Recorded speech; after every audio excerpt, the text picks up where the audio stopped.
Ouvrons notre Bible au livre de Jérémie, chapitre 40. Jérémie 40, traitement de l'idolâtrie par Yahweh. Traitement de l'idolâtrie par Yahweh. Jérémie 10, verset 1 à 16, l'absurdité de l'idolâtrie. Les synonymes du mot idolâtrie sont la fétichisation, le fétichisme, le culte des idoles, l'adulation, l'adoration, la révérence, la vénération, la glorification, l'adoration des héros. L'idolâtrie est le culte des idoles, l'admiration, l'amour et ou la révérence extrême pour quelque chose ou quelqu'un.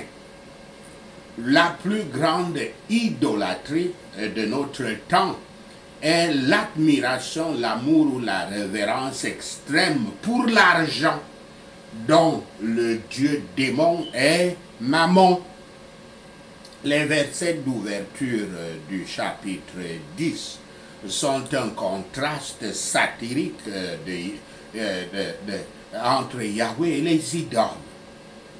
Une telle écriture, un tel style n'est pas rare dans l'Ancien Testament et le prophète Isaïe emploie souvent une rhétorique similaire dans ses écrits, comme dans Isaïe 44, versets 9 à 20. Plus loin dans le livre de Jérémie, le prophète réitère les versets 12 à 16 dans Jérémie 51, versets 15 à 19. La vraie sagesse reconnaît la différence entre l'impuissance des idoles et la majesté de Yahweh. La première partie de cette section souligne comment les idoles sont fabriquées par les hommes dans les versets 3 à 5, 8 à 9, 1, 14 et 15. Mais le vrai Dieu ne ressemble à aucun autre. D'accord, nous le voyons dans les versets 6 et 7, 10, 12, 13 et 16. Les mots vain et vanité dans les versets 3, 8 et vanité au singulier au verset 15, dont une forme est également utilisée dans Jérémie 2, verset 5, signifie la vacuité, la vapeur, le néant. Ces mots vain, vanité et les vanités s'appliquent aux statues les statues des croix de bois, des croix pierreuses dorées ou argentées de Jésus accroché, de la Vierge Marie, Reine des cieux, et de toutes sortes d'apôtres ou de saints que nous voyons dans les églises mondaines, montrant des visages dont les artisans, les orfèvres et leurs clients ne peuvent pas dire qu'ils savent quoi que ce soit, car la parole de Yahweh n'a jamais changé depuis l'époque de Moïse. Je cite: « Tu ne te feras point d'image taillée, ni de représentation quelconque des choses qui sont en haut dans les cieux, qui sont en bas sur la terre et qui sont dans les eaux plus bas que la terre.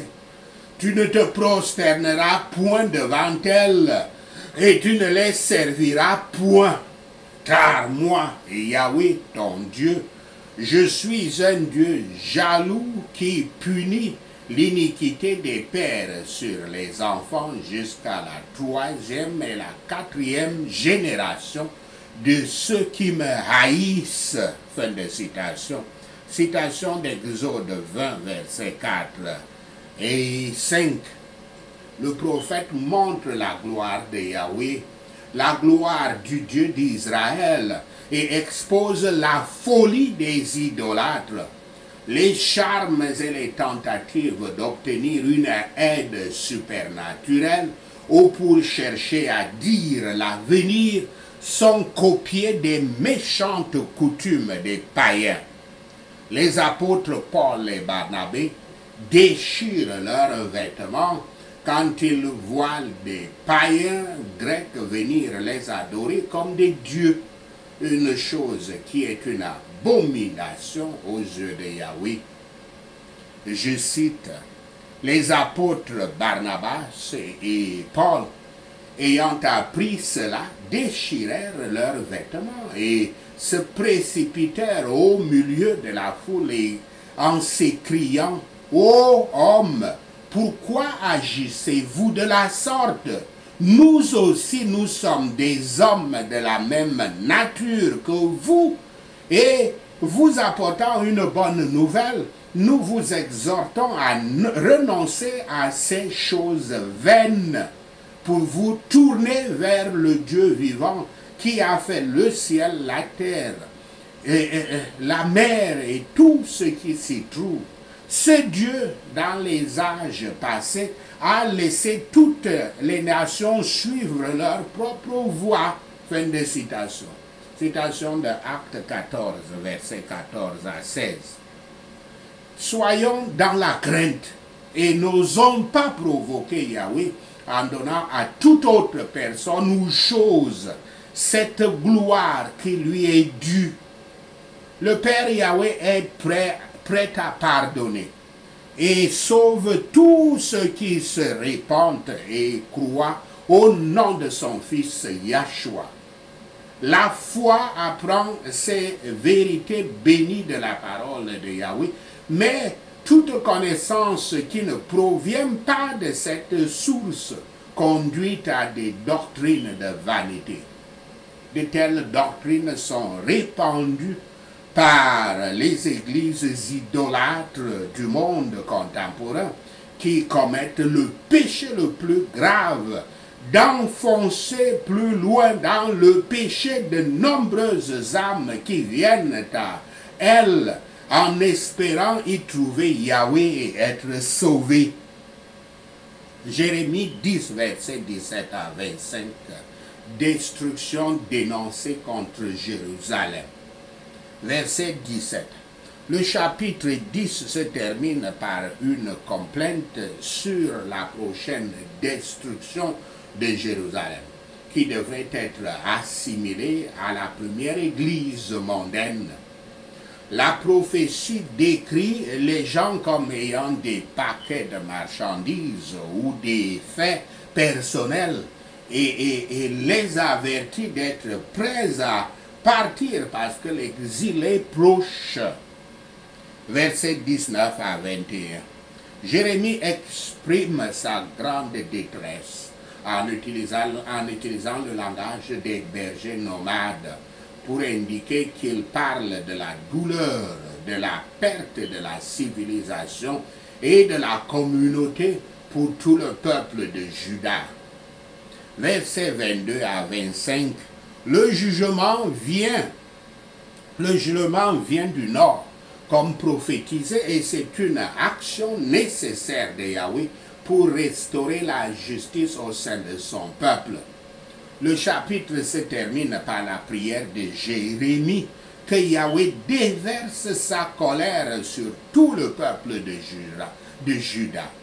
Jérémie ne cherche plus la miséricorde ou le pardon de Yahweh pour le peuple, parce que le prophète sait que les gens ont régressé tellement loin dans leur péché qu'ils méritent le châtiment de la justice de Yahweh. Les Juifs qui avaient continué dans leur propre terre s'étaient sentis en sécurité, mais tôt ou tard, les pécheurs trouveront toutes choses comme l'a déclaré la parole de Yahweh, et que ces avertissements ne sont pas des terreurs vides. La soumission soutiendra le croyant sous chaque chagrin qui lui est attribué.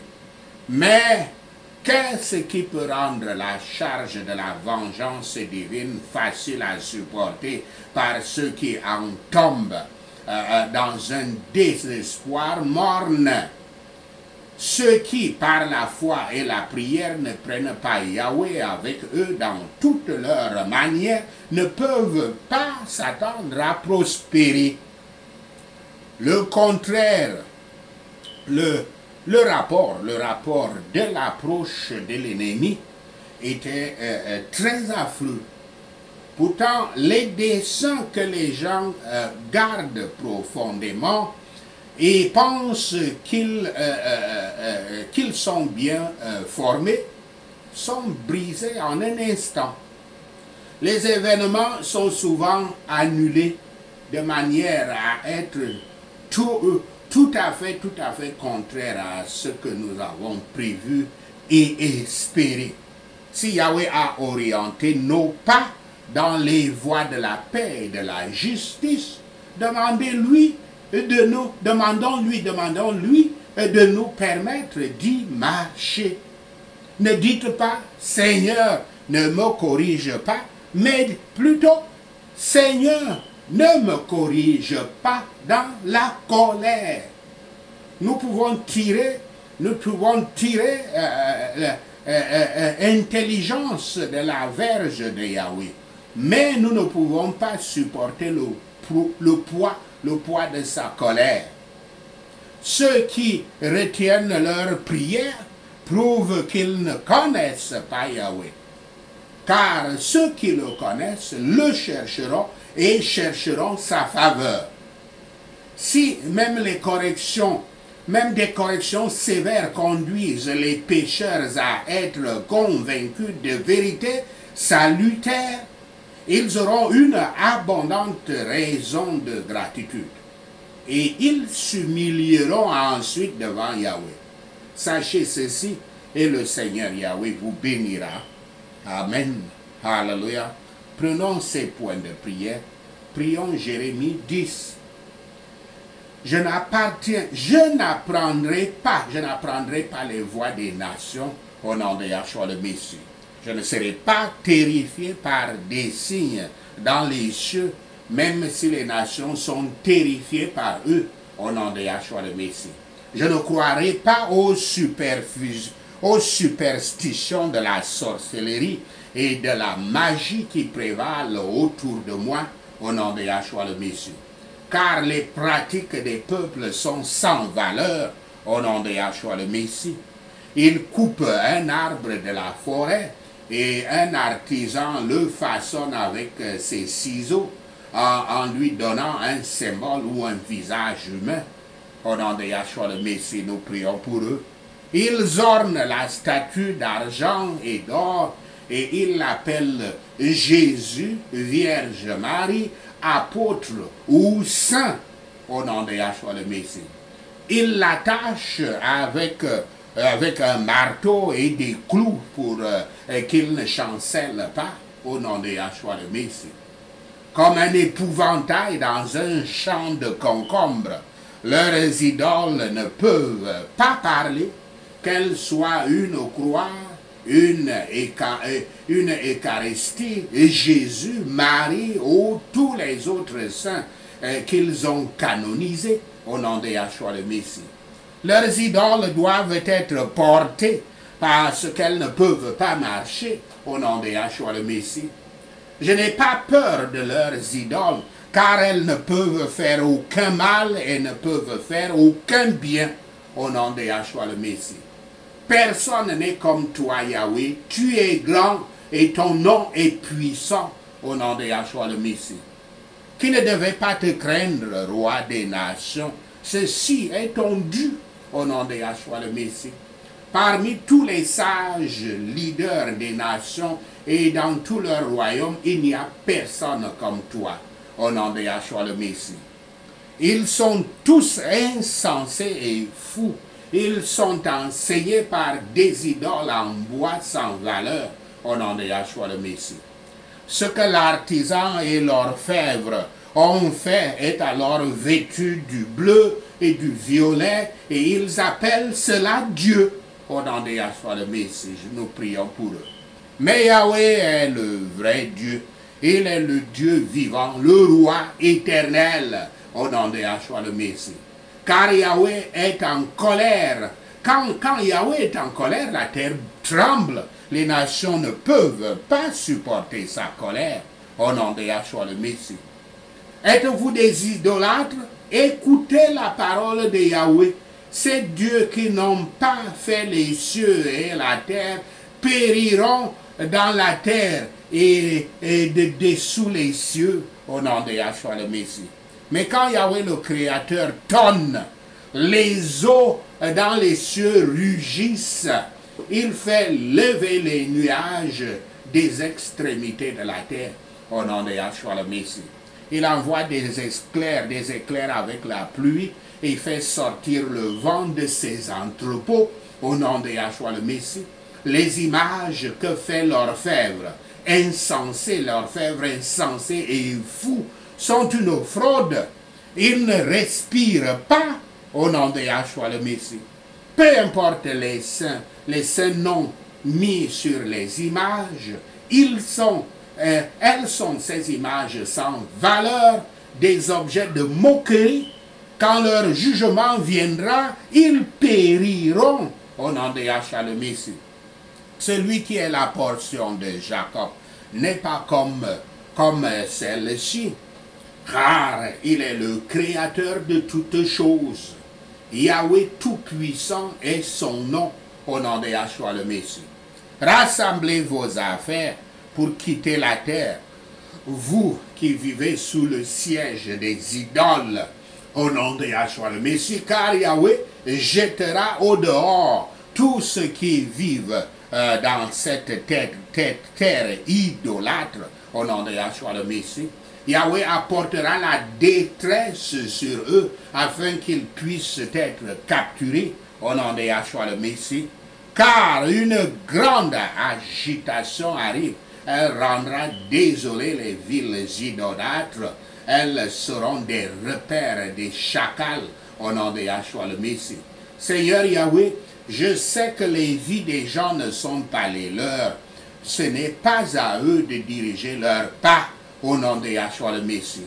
Discipline-moi, Yahweh, mais seulement à juste titre, pas dans ta colère, sinon tu me réduiras à néant au nom de Yahshua le Messie. Répands ta colère sur les nations qui ne te reconnaissent pas au nom de Yahshua le Messie. Répands ta colère sur les peuples qui n'invoquent pas ton nom au nom de Yahshua le Messie.